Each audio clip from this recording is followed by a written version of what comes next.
يا صباح الفل، ازيكم يا حبايبي؟ عاملين ايه؟ يا رب تكونوا بخير. النهارده ان شاء الله نعمل مع بعض الصياديه. انا جربت الصياديه بانواع كتير من السمك، لكن احلى نوع بيبقى في تعملي بيه صياديه هو سمك المكاريل. هنجيب طبعا سمك المكاريل بتاعنا وننضفه زي ما انتم شايفين كده، وهنقطعه على حسب ما انت عايزه تقطعي الواحده 2 أو 3. وكل اللي بنحتاجه في وصفتنا النهارده سمك المكاريل وبصله كبيره والرز بتاعنا وشويه ملح وشويه فلفل بس. مفيش اكتر من كده، 4 حاجات وهتعملي احلى اكلة صيادية. وان شاء الله كلكم تتبسطوا منها.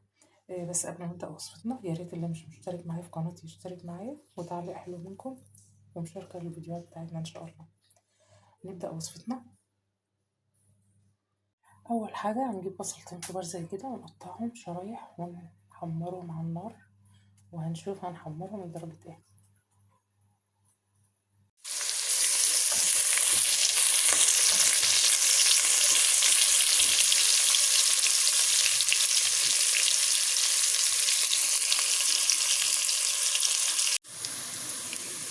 لسه طبعا اللون اللي احنا عايزينه موصلنالوش، بس طبعا هنخلي بالنا عشان ما يتحرقش خالص، عشان الشوربة بتاعتنا متبقاش مرة.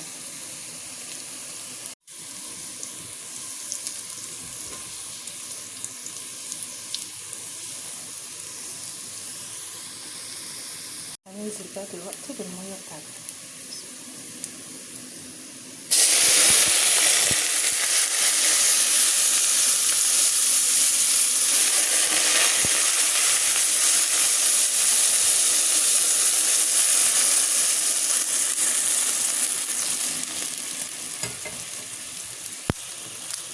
هنسيب بقى المية بتاعتنا لما تغلي وتاخد اللون. مش هنحط عليها ملح ولا فلفل ولا اي حاجة دلوقتي الا لما ناخد منها المية اللي هنحطها على الرز. خدنا بقى الشوربة بتاعتنا بتاعت اللي هنعمل بيها الرز، حطيناها على الرز اهو، بس بداية الشوربة عشان نحط فيها السمك. ده الرز بتاعنا حطينا عليه الشوربة بتاعته والملح. هنزوده بقى شوية فلفل ونسيبه لغاية ما يستوي، وهننزل بالسمك بتاعنا. زي ما قلت لكم هنحط شوية ملح بس وشوية فلفل. ربع ساعة بالظبط وهنطفي عليه.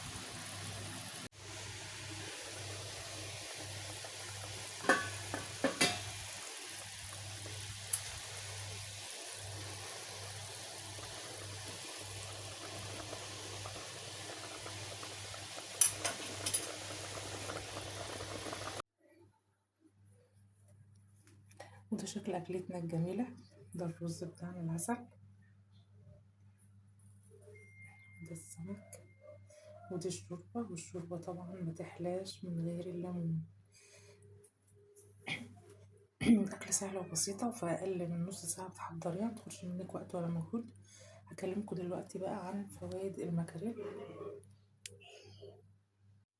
المكاريل طبعا كنز غذائي غني بالبروتين، بيتميز باحتوائه على نسبة عالية جدا من أحماض أوميجا 3 الدهنية وفيتامين د، وده اللي بيخليه خيار ممتاز لتعزيز صحة القلب وتقوية الذاكرة ودعم صحة العظام والمناعة. طبعا المكاريل من الحاجات المهمة جدا اللي بتدعم وظائف الدماغ والصحة النفسية، وبتساعد كمان على تقليل مخاطر الاكتئاب. طبعا المكاريل من الحاجات المهمة جدا لصحة العظم، زي ما قلت لكم الاحتواء على فيتامين د. وبيساعد كمان في محاربة فقر الدم، لأنه بيحتوي على نسبة عالية جدا من فيتامين ب12 والحديد.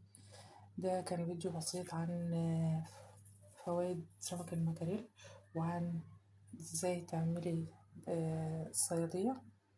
على فكرة الصيادية ديت أكلة دمياطي، وكل الدمياطة بيعتزوا بها وبيحبوها، وأنا من الناس دول.